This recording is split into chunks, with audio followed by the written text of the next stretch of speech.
이제 다윗에 대한 지난번까지 5번의 설교를 하고 오늘 함께 읽은 사도행전 13장에 있는 말씀으로 다윗에 대한 말씀을 마무리하려고 합니다. 우리 연합예배 드리면서 함께 했던 우리 중고등부 학생들, 또 우리 오늘 아동부 아이들, 또 유아부까지 함께 예배 드리는데 어린아이들 설교를 준비하는 게 짧긴 하지만 늘 마음의 부담이 돼요. 이번엔 별로 아이디어가 없어서 우리 박 목사님이 이렇게 분장도 좀 도와주겠다고 하는데 뭘 도와드려야 될지 몰라서, 뭘 도와달라고 해야 될지 몰라서 고민하다가 그냥 했습니다. 우리 박 목사님이 얼마나 교회 앞에서 매일같이 유아부 요 친구들 놓고서 지금은 이제 어른들이 도와주고 있지만 어린 아이들 데리고 같이 말씀 전하는 게 얼마나 힘든지 몰라요. 제가 옛날에 잠깐 내려갔더니 박 목사님이 설교하시고 분장을 준비하신 모습이 와서 오늘 제가 잠깐 한번 봤습니다. 옆에 있는 사람은 보지 마시고 저렇게 매일같이 분장을 하셔서 요아부 설교를 준비하고 계십니다. 얼마나 애쓰시는지 모르겠어요. 애들한테 인기도 많긴 많다고 그러세요. 우리 늘 애쓰시는 우리 박 목사님 격려의 박수 한번 하면 좋겠습니다.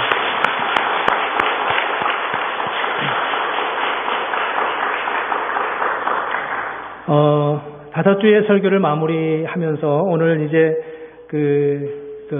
다윗에 대한 마무리 설교를 하려고 합니다. 다윗은 원래 자격이 없는 그런 사람이었는데, 자격이 없다는 것은 그 앞에 이미 사울이 왕으로 있었기 때문에 다윗이 왕이 된다고 하는 것은 정치적인 의미로 보나 윤리적인 의미로 보나 여러 가지 면에서 문제가 참 많은 그런 상황이었습니다.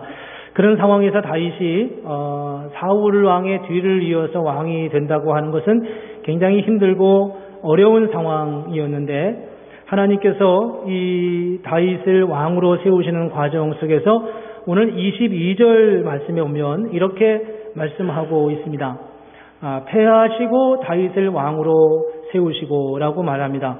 패하시고 다윗을 왕으로 세우시고, 저기 말에는 이제 패했다고 하는 말은 이스라엘의 왕으로 있던 사울을 패했다, 그런 의미인데, 중요한 것은 하나님께서 왜 이 사울을 왕위에서 패하셨는가 하는 것입니다. 근데 우리가 이제 일반적으로 사울이 왜 왕위를 자기 아들 요나단에게 물려주지 못하고 왕위에서 패할 수밖에 없었느냐라고 말할 때 대부분 두 가지 예를 듭니다.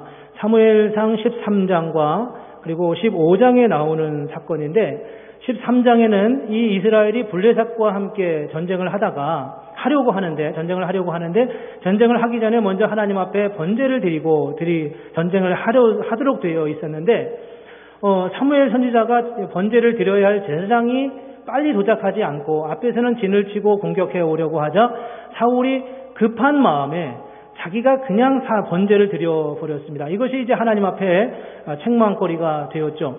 15장에 가면은 아말렉과 전쟁을 하게 되는데, 그 아말렉과의 전쟁을 하는 과정 속에서 하나님이 사무엘을 통해서 어떻게 명령했냐면 상대방과 이렇게 전쟁과 싸우면서 생명이 있는 모든 생명체는 다 죽이라, 이렇게 말했어요. 사람이든 짐승이든 다 모두 죽이라. 그런데 사울이 실제로 전쟁을 치르면서 아말렉 왕 아각과 그리고 그 안에 있는 살진 짐승과 쓸만한 것들을 다 가지고 온 거예요. 가지고 살려서 온 거죠. 그게 나중에 이제 사무엘 선지자가 그 모습을 보고서 동물 울음소리도 듣고 왕이 살아있다는 소식도 듣고서 진노하면서 하나님께서 사울을 버렸다라고 하는 메시지를 사무엘이 들어야만 했던 그런 상황이었습니다. 굉장히 괴로워했죠, 사무엘이. 그런 괴로워함 속에서 하나님께서 사울을 버리셨는데, 사실 그 이유를 오늘 본문에서는 이렇게 표현하고 있습니다. 21절 말씀에 보면 같이 한번 저 말씀을 같이 읽어봤으면 좋겠는데요. 같이 시작. 그 후에 그들이 왕을 구하거늘 하나님이 베냐민 지파 사람 기스의 아들 사울을 40년간 주셨다가, 저기 가만히 보시면 그 후에 사사시대 후에 그들이 왕을 구하거늘 이라고 말하고 있습니다. 왕을 구하거늘. 이 사울왕은 어떻게 왕이 됐냐 하면 이스라엘 백성들이 필요로 했어요. 하나님, 우리에게 왕을 주십시오. 사무엘 선지자만으로는 안 되겠습니다. 사사로는 안 되겠습니다. 우리에게 왕을 주십시오. 우리에게도 이방 나라처럼 왕이 있어서 군사를 키우고 강대한 나라가 돼서 그렇게 우리도 좀 강대국으로서 이웃 나라의 힘을 발휘할 수 있는 그런 왕이 좀 있었으면 좋겠습니다. 그렇게 해서 사울이 첫 번째 왕으로 부름을 받았어요. 물론 하나님께서 사울을 왕으로 세웠어요. 그런데 문제는 뭐냐 하면 저렇게 처음으로 이스라엘 민족이 사울을 왕으로 세웠을 때의 첫 번째 아이디어가 뭐였냐 하면 백성들이 왕을 필요로 했다는 겁니다. 백성이 왕을 필요로 했다는 거예요. 그 말의 의미는 뭐냐 하면 그 왕으로 세워진 사울은 무엇을 위해 왕으로서의 일을 해야 되냐 하면 백성의 필요를 위해서 해야 되는 거였죠. 하나님의 뜻이 아니었다는 겁니다. 처음 출발부터. 하나님의 뜻이 아니라 백성들이 그리고 있는, 백성들이 꿈꾸고 있는, 저희 옆에 있는 아람 나라나 혹은 모압 나라나 이런 나라들처럼 혹은 그 이후에 있었던 아시리아나 이런 나라들처럼 정말 강대한 그런 나라가 돼서 남의 것도 좀 빼앗아 오고 그리고 좀 강건하게 우리의 부족함을, 우리의 필요를 채워줄 수 있는 그런 왕이 좀 있었으면 좋겠습니다. 출발이 그렇게 됐던 거예요. 출발이. 그래서 그 처음부터 이 사울왕은 그렇게 시작이 됐고 그렇게 해서 세워진 세속 왕국의 대표적인 특징 중에 하나의 왕국을 만들어 간 거죠. 그리고 결국 하나님께서 이 세속 왕국의 특징을 그대로 보여주고 있는 사울을 폐하게 되었습니다. 인간이 세운 왕국은 다 이렇게 폐하여지게 됩니다. 역사상 가장 위대했던, 가장 강성했던 아시리아나 바벨론이나 혹은 그리스나 로마까지도 그 엄청난 나라들이 다 멸망한 거예요. 왜냐하면 그 나라가 다 의미가 있지만 거기에는 다 인간의 존재를 위해서 만들어 놓은 세속 왕국이었기 때문입니다. 물론 그렇다고 해서 세속 왕국은 무조건 쓸데없나? 그건 아닙니다. 하나님도 세속 왕국을 세웠어요. 이를테면 이사야 45장 1절에 보면 하나님께서 페르시아의 왕 고레스를 세우면서 이렇게 말합니다. 여호와께서 그의 기름 부음을 받은 고레스에게 이같이 말씀하시되. 고레스, 페르시아의 왕이었습니다. 저는 저 사람은 하나님을 알지도 못하는 사람이어서 미루어 짐작하건대. 그런데 하나님께서 그 고레스를 기름 부어 세웠다라고 이사야 선지자는 말씀하고 있어요. 저 고레스는 어떤 왕이냐 하면 이스라엘 민족이 바벨론의 포로로 잡혀가서 바벨론에 70년 동안 포로 생활을 하고 하나님께서 약속한 대로 그 이스라엘을 70년 후에 예루살렘으로 귀환해 가는 과정 속에서 저 고레스 왕이 이스라엘 민족을 바벨론에서 귀환하는 그 일을 허락해주는 왕이 되었습니다. 바벨론은 페르시아에서 망했고 페르시아의 그 당시 왕이었던 고레스가 이스라엘을 해방해 주는 거죠. 하나님의 뜻을 이루어가는 그런 존재로서 이방 나라 왕이었지만 세속 군주였지만 그런 일을 감당해 갑니다. 로마서 13장 1절 2절에 보면 이런 말씀이 있어요. 각 사람은 위에 있는 권세들에게 복종하라. 권세는 하나님께로부터 나지 아니함이 없나니 모든 권세는 다 하나님께서 정하신 것이다. 모든 권세는 다 하나님께로부터 났고 하나님이 정했다는 겁니다. 그래서 모든 권세는 다 하나님께서 나와서 하나님의 목적을 위해서 사용되어진다는 거예요. 하나님이 정부를 만드신 가장 중요한 이유는 뭐냐 하면 우리의 안전을 위해서입니다. 성경에도 그런 말씀이 나오죠. 하나님이 세속 정부를 만드신 이유는 우리의 안전을, 우리를 보호해 주기 위해서였어요. 그래서 로마서에 보면 그런 말씀이 있습니다. 저들에게 순종하라. 저들의 권세를 통해서 너희를 보호한다고 하는 말씀이 나와 있습니다. 세속 정부도 여전히 하나님의 목적을 위해서 쓰임 받고 있습니다. 문화를 개발한다든지 치안을 확보하는, 어려운 말씀은 안 된다는데 사람들을 경찰을 둬서 사람들을 보호해 준다든지 그런 질서를 유지하는 이런 일들에 여러 가지 목적으로 쓰여지고 있지만 그럼에도 불구하고 세속의 정권은 영원할 수는 없다는 거예요. 왜냐하면 그 세속의 정권은 인간의 탐욕과 이기적 목적이 그 밑에 깔려져 있기 때문입니다. 우리가 세속 정권을 다 부정하는 게 아닙니다. 사울왕이 세워진 것이 결국 멸망할 수밖에 없어서 무조건 다 부정하는 게 아니지만 그럼에도 불구하고 세속의 정권은 무너질 수밖에 없고 끝이 있을 수밖에 없다고 하는 것이 사울왕을 폐하신 그 밑바닥에 깔려있는 성경의 말씀입니다. 그 대신에 하나님께서 오늘 다윗을 대신 사울을 대신해서 세우셨다고 말씀하고 있습니다. 하나님께서 다윗을 어떻게 세우셨나요? 이스라엘 백성들이 좋아하고 원해서 세운 것입니까? 하나님이 사울을 세울 때는 하나님이 이스라엘 백성들이 하나님께 그렇게 요청했어요. 하나님 우리에게도 왕이 있었으면 좋겠습니다. 왕을 주십시오. 근데 다윗을 세울 때는 하나님이 그렇게 해서 세운 게 아니라 다윗이 하나님의 마음에 있어서 기로 세웠어요. 오늘 사도행전 13장 22절 말씀에 보면 중간에 이런 말씀이 있습니다. 내가 이새의 아들 다윗을 만나니 내 마음에 맞는 사람이라. 다윗은 자격이 없는 사람이었어요. 다윗은 부족함이 많은 사람이었어요.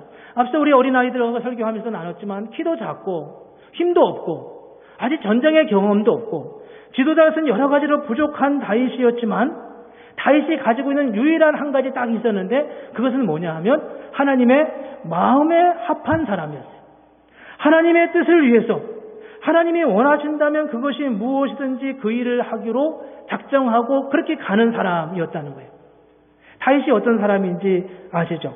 물론 그렇다고 해서 다윗이 항상 하나님의 목적만을 위해 살았느냐? 꼭 그거는 아니에요. 다윗도 잘못한 적이 있었죠? 우리아를 죽이고 그리고 그의 부인 밧세바를 빼앗아 버렸던 일들도 있었어요. 그렇지만 출발 자체가 다윗을 세울 때는 하나님이 원하셔서 세우신 거였고 사울을 뽑을 때는 백성들이 원해서 백성들의 필요를 위해서 세운 거죠.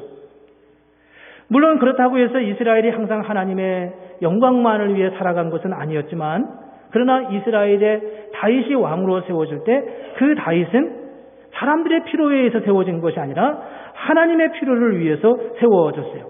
그래서 하나님이 오늘 저기 말씀에 나와 있듯이 내가 이새의 아들 다윗을 만나니 내 마음에 합한 사람이라. 하나님을 위해서 하나님의 영광을 위해서 하나님의 뜻을 위해 살아가려고 하는 마음이 기꺼이 있었던 사람이 바로 다윗이었습니다. 여러분 기억하시나요? 다윗이 우리아의 아내 밧세바를 취했을 때 누구도 다 알지 못했습니다.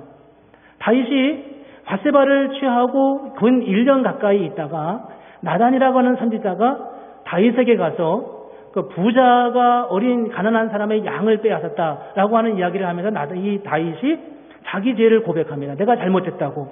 내가 정말 잘못했다고 고백하고 있습니다.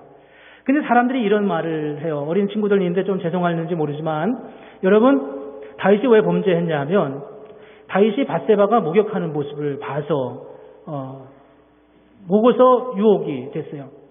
그러면 밧세바가 샤워실에서 문을 열고 샤워를 했냐는 겁니다. 그렇잖아요? 다윗은 지금 왕궁에 있었던 사람이에요. 밧세바는 그 옆에 어딘가 자기 집에서 샤워를 지금 하고 있어요. 목욕을 하고 있었어요. 근데 다윗이 그 밧세바의 목욕하는 모습을 봤어요. 어떻게 된 걸까요? 누가 잘못한 겁니까? 본 사람이 잘못했나요? 보게 한 사람이 잘못했나요? 옛날 집의 구조는 어떻게 되는지 우리가 잘 알지 못하지만 이 말을 보면서 우리는 그런 생각을 해요. 다윗만 잘못한 게 아니라 사실은 밧세바도 굉장히 잘못한 것 같다. 어떻게 오픈된 데서 샤워를 하냔 말입니다. 지금도 그러지 않는데 어떻게 오픈된 데서 샤워를 하냐. 이렇게 하면서 우리는 이게 누구 책임인가 라고 하는 이야기를 하고 있어요.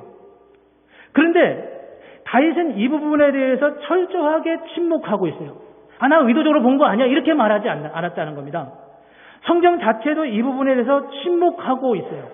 다윗이 밧세바를 끌어들이면서 나만 잘못한 게 아니라 이거는 공범이야. 어쩌다 보니까 같이 잘못을 한 거야. 이렇게 말하지 않았다는 거죠. 이런 식으로 책임을 따지는 것은 성경적이지 않았다는 거예요. 하나님의 은혜와 용서만을 구하고 있었던 다윗의 모습을 우리는 볼 수 있습니다. 여러분 다윗의 입장을 한번 생각해 보십시오. 나단 선지자가 지금 책망하고 있습니다. 다윗이 그 앞에서 이렇게 말해요. 내가 범죄하였나이다. 내가 죄를 지었습니다. 이렇게 말합니다. 다윗은 자기를 변호하지 않았어요. 그럴 수밖에 없었다고. 어쩌다 그렇게 됐다고. 의도적인 것이 아니라고. 한 번 봤을 뿐이라고. 나도 모르게 이렇게 됐다고. 이렇게 말하지 않았어요. 그냥 그것을 있는 그대로 전적으로 자기의 잘못으로 받아들인 거였어요. 그게 바로 다윗의 모습이었습니다. 다윗은 어떤 경우에도 문제가 생길 때는 항상 그 자리에서 처음으로 돌아갔어요. 하나님께서 그 자리에 하나님 앞에서의 자기의 모습을 돌아보면서 그 앞에서 회개하고 주님 앞에 하나님 앞에 자기 죄를 고백하는 그런 모습으로 돌아갔던 다윗의 모습을 볼 수 있습니다. 여러분 우리가 어떻게 하나님의 구원을 누리게 됩니까? 여러분은 어떻게 하나님의 자녀가 되었습니까? 하나님께서 우리를 은혜로 구원하셨다고 말합니다. 은혜로 구원하셨다고 하는 것은 우리에게 어떤 자격도 주어져 있지 않음에도 불구하고 하나님께서 우리를 부르셨다는 거예요. 정말 내가 다 잘못했습니다, 하나님. 내가 할 말이 없습니다. 나는 그렇게 된 거에 대해서, 그런 잘못을 한 거에 대해서 나는 정말 요만큼도 할 말이 없습니다. 물론 밧세바가 그렇게 모욕한 게 잘못된 거죠. 이렇게 말하지 않았다는 거예요. 내 잘못이었습니다. 내가 전적으로 잘못된 거라고 그렇게 말하고 있습니다. 이렇게 말하는 다윗의 고백 안에는 어떤 변명도, 어떤 변호도, 어떤 자기 주장도, 자기 정당성도 주장하지 않고 전적으로 그 앞에 자기 죄를 고백하고 있는 다윗의 모습을 우리가 여기서 볼 수 있습니다. 그런데 오늘 우리는 다윗 같지 않다는 겁니다. 우리는 어디로부터 구원을 받았는지 잘 모릅니다. 우리가 어떻게 하나님의 자녀가 되었는지에 대해서 깊이 생각하지 못합니다. 그래서 우리는 우리 입에서 얼마나 많은 변명과 핑계가 나오는지 모릅니다. 우리는 무슨 이야기를 할 때면 항상 자기 변호에 열정합니다. 나도 모르는 사이에 그렇게 말합니다. 항상 자기 정당성을 이야기하려고 하죠. 자기 죄를 고백하는 것을 부족한 것이라고 말하지만 우리는 늘지도 모르는 사이에 끊임없이 우리 자신의 정당성과 우리 자신을 변호하려고 하는데 힘을 썼습니다. 한번 생각해 보십시오. 인간은 다 죄인이라고 우리는 고백합니다. 스스로 구원에 이를 수 없습니다. 그래서 하나님의 은혜가 필요합니다.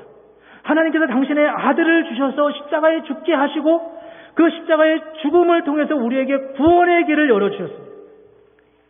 십자가의 사건 앞에서 우리는 모두 다 죄인이고 그 죄를 고백하며 그 십자가의 사건을 나의 사건으로 받아들일 때 우리는 비로소 그리스도의 그 구원의 은총 안에서 구원함에 이르게 되는 그 은혜를 누리게 되는 것이 바로 하나님의 구원의 사건이라는 겁니다. 여기에 자기 변명이 들어갈 여지가 없어요. 여기에 자기 변호, 자기 정당성을 주장할 어떤 근거도 이 안에 없다는 겁니다. 우리는 그렇게 이야기합니다. 내가 그럴 수밖에 없었다고요. 어쩌다 그렇게 됐다고요. 물론 그렇게 말하는 것은 내가 약하지만 그럴 수밖에 없었던 어떤 자기의 약한 부분을 변호하려고 하는 것인데 사실 그것은 복음 앞에 받아들이는 복음 앞에 서 있는 하나님의 사람으로서의 온전한 모습이 아님을 말하고 있습니다. 다윗이 어떻게 다윗이 될 수 있었겠습니까?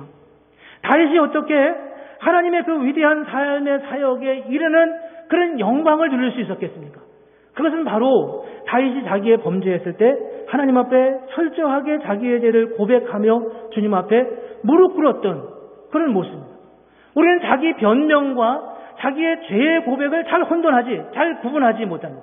같은 거라고 생각해요. 그러나 사실은 이것이 뚜렷하게 구분되고 주님 앞에서 하나님의 은혜가 전적으로 필요한 존재라고 하는 그런 고백, 그런 자기 고백이 있을 때 주님께서 그런 다윗을 통해서 뭐라고 오늘 말씀하셨냐면 이는 내 마음에 합한 사람이다. 그 고백에는 어떤 게 있냐 하면 나는 잘못했습니다. 그러므로 주님의 뜻을 따라 가겠습니다. 이런 고백이 있는 거예요. 자기 변명은 여전히 그런 상황에 동일한 상황에 빠져들어가면 나는 동일하게 그렇게 하겠다고 하는 의미가 그 안에 담겨져 있습니다. 그래서 오늘 다윗을 보면서 하나님께서 이는 내 마음에 합한 사람이라고 하는 말씀의 중요한 의미는 자기 죄를 고백하며 하나님의 목적을 100% 받아들이고 수용하면서 주님의 영광을 위해서라면 내 삶을 그대로 내가 내 생각과 내 의지를 포기하고 주님의 뜻을 따르겠다고 하는 결단이 그 안에 있었던 겁니다. 그리고 그런 모습 속에서 하나님이 두 번째 말씀을 들려주고 있습니다. 두 번째 말씀은 뭐냐 하면 22절 마지막 절에 보면 이렇게 말씀합니다. 내 뜻을 다 이루리라. 이게 주님께서 다윗이 내 마음에 들자 당신의 마음에 드는 그 다윗을 통해서 하나님의 뜻을 이루겠다고 작정하시고 그와 함께 일하는 다윗으로 만들어가고 있습니다. 하나님께서 무엇을 다윗을 통해 이루신다는 건가요? 하나님의 어떤 일을 다윗을 통해서 행하신다는 겁니까? 그것은 바로 인류를 구원하는, 이 세상을 구원하는 하나님의 어마어마한 계획과 그 뜻을 성취하겠다고 하는 것입니다. 하나님의 원대한 계획이 무엇입니까? 우리는 대개 하나님의 계획이 무엇이냐라고 말하면 세상을 구원하는 거다 이렇게 말하고 그 구원이 뭐냐고 말하면 대부분 다 사람들을 전도해서 교회에 이 빈자리를 채우는 것이라고 말합니다. 그래서 우리가 주를 위해 사는 게 뭔가라고 말할 때 그냥 교회 숫자가 채워지는 거라고 말해요. 물론 교회가 꽉 차면 좋죠. 그렇게 마땅히 되어야 되죠. 그러나 하나님이 우리를 통해서 행하시고자 원하시는 그 뜻이 단지 그냥 교회의 수를, 의자를 채우는 것이 하나님의 뜻이겠냐는 겁니다. 여기에 하나님이 원하시는 정말 중요한 하나님의 목적은, 세상을 향한 하나님의 뜻, 하나님의 원대한 뜻은 뭐냐 하면 역사의 수레바퀴를 바꿔가는 거예요. 이 방향을 향해 가던 하나님의 역사가, 이 세상의 역사가 이제는 하나님의 은혜의 역사를 통해, 구원의 역사를 통해 새로운 방향을 향해 나아가는 것입니다. 아담과 하와가 하나님으로부터 하나님께 범죄하고 에덴 동산을 추방당했습니다. 노아 시대의 많은 사람들이 하나님을 떠나면서 다 멸망해 버리고 말았습니다. 많은 사람들이 지식이 발달하고 정보가 발달하고 기술이 발달해서 높은 탑을 쌓기 시작했습니다. 노아 시대에 그 홍수가 났던 그 사건을 기억하면서, 추억하면서, 전설 속에 들어가면서, 들으면서, 비만 좀 오면 두려움 가운데 빠져 있으니까 나 이제 홍수가 났을 때도 그와 같은 옛날에 우리가 들었던 대로 어마어마한 비가 다시 온다 하더라도 우리가 피할 수 있는 방법을 구하려면 높은 탑을 쌓아야 되겠다. 이러면서 바벨탑을 쌓기 시작했습니다. 자기 생각으로 많은 일들을 이루어갔지만 번번이 다 그것이 실패했어요. 세상의 왕국은 다 실패할 수밖에 없는 상황으로 돌아가게 되었습니다. 복음이란 무엇이냐 하면 바로 그렇게 잘못된 방향으로 가고 있는 세상의 역사를 하나님이 원하시는 방향으로 되돌이키는 것입니다. 하나님은 예수 그리스도의 오심과 십자가의 죽으심과 부활을 통해서 세상은 전혀 알지 못했던, 세상에서는 너무나 낯설었던 구원의 역사, 구원의 능력을 행하시면서 이 세상을 구원하시고자 원하시는 하나님의 뜻이 바로 이 복음 안에 담겨져 있습니다. 복음은 단지 사람만 끌어모으는 게 아니라는 거예요. 복음은 바로 세상의 역사의 흐름을 바꾸는 것입니다. 우리가 요즘 수요일날 사도행전을 보았지만 사도행전에 보면 중요한 말씀 중에 한 맥락이 이런 말씀이 있습니다. 히브리파 유대인과 헬라파 유대인이 서로 반대하고 그리고 갈등하는 장면이 나와 있어요. 그래서 그들이 갈등하는데 이것이 복음 안에서 회복되죠. 때로는 이 유대인만 믿어야 된다고 했던 하나님을 이방인들도 하나님을 믿게 되는 놀라운 역사가 그 가운데 있습니다. 그래서 에베소서에 보면은 그들 가운데 막혔던 담이 허물어졌다라고 말하고 있습니다.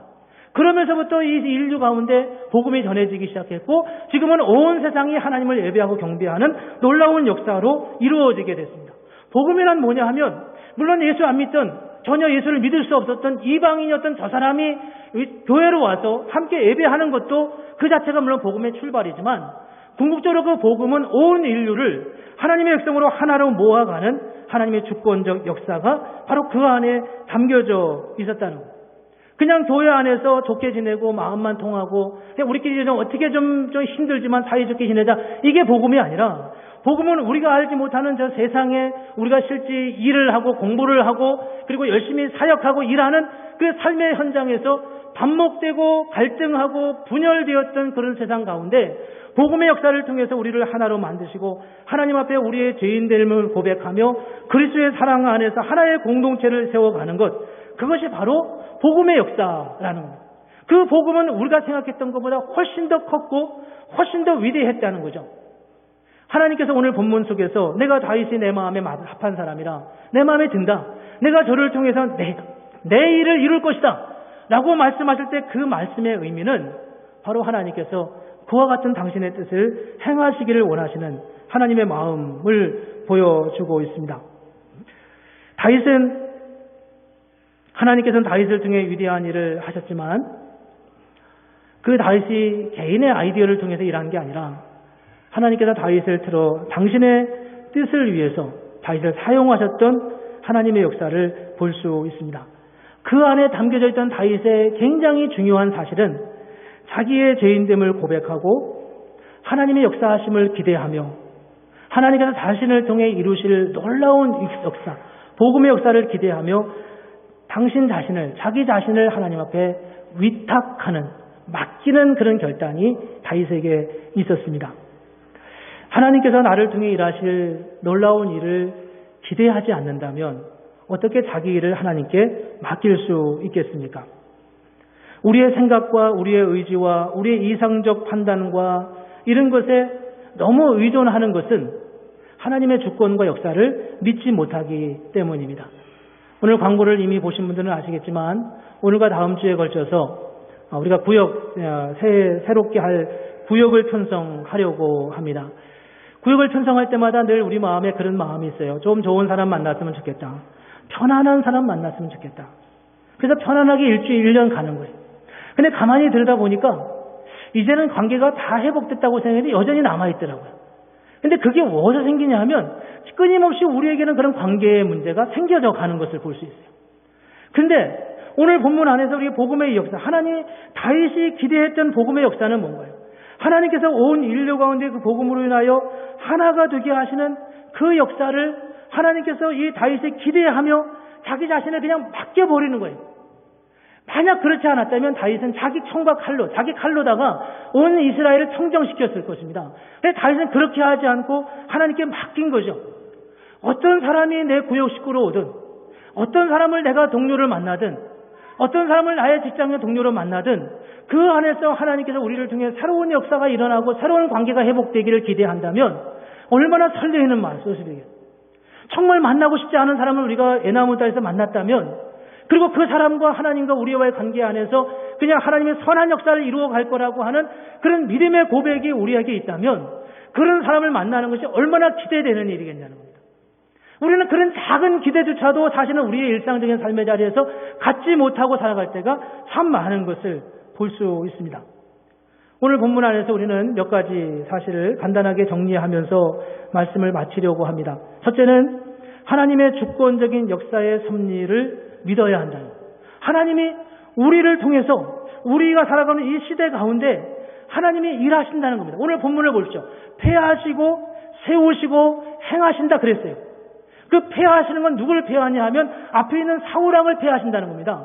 사울왕은 그 당시 다윗에게서는 너무나 기라성 같은, 너무나 큰, 다윗으로서는 어찌할 수 없는 그런 존재였습니다. 역사의 흐름이었어요. 그 역사를 누가 거스릴 수 있겠습니까? 그 사울 밑에는 요나단이라고 하는 아주 훌륭한 아들이 또 기다리고 있었습니다. 어떻게 그 역사의 흐름을 바꿀 수 있겠어요? 그러나 하나님께서 이렇게 말씀하십니다.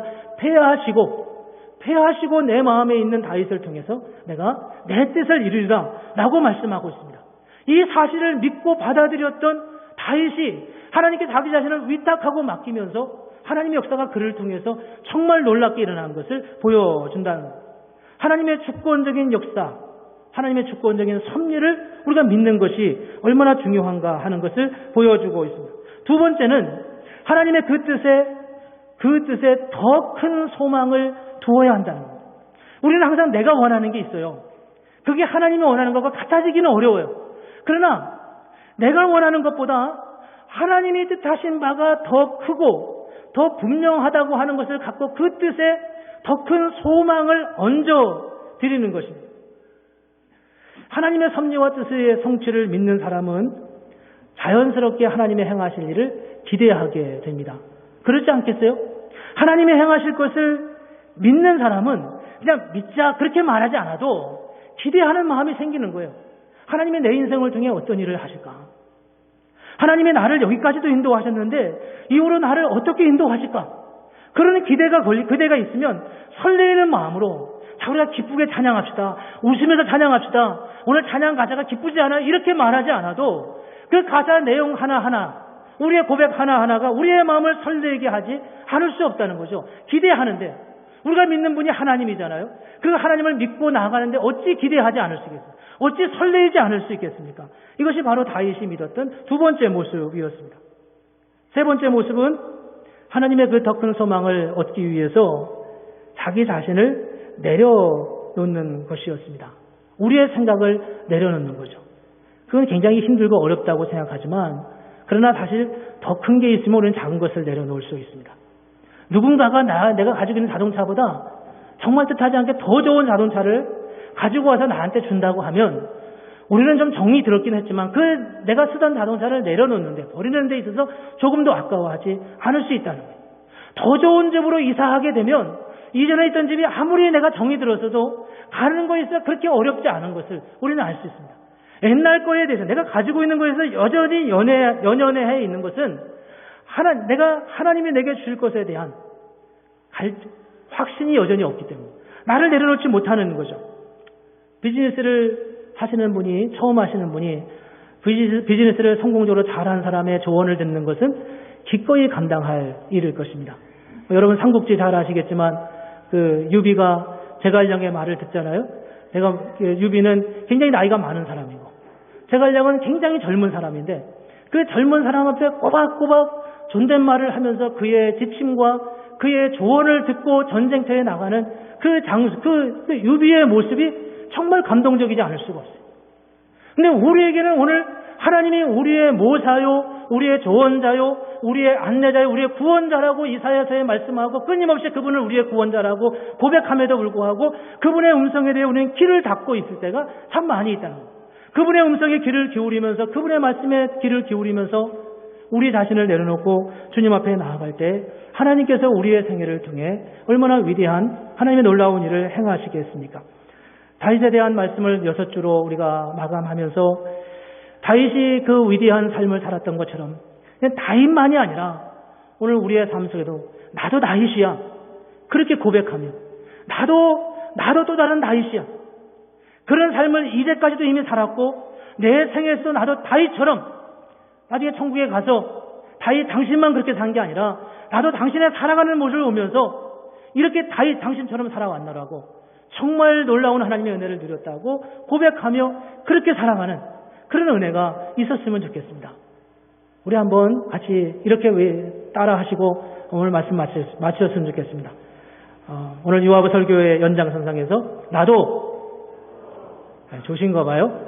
나도 다윗처럼 또 다른 다윗이 되겠습니다. 죄송해요. 다 크신 어린들한테 이렇게 해서 죄송한데 우리도 그런 또 다른 다윗처럼 그렇게 하나님의 은혜를 누리는 그런 복된 은혜가 있기를 주님의 이름으로 축복합니다. 기도하겠습니다.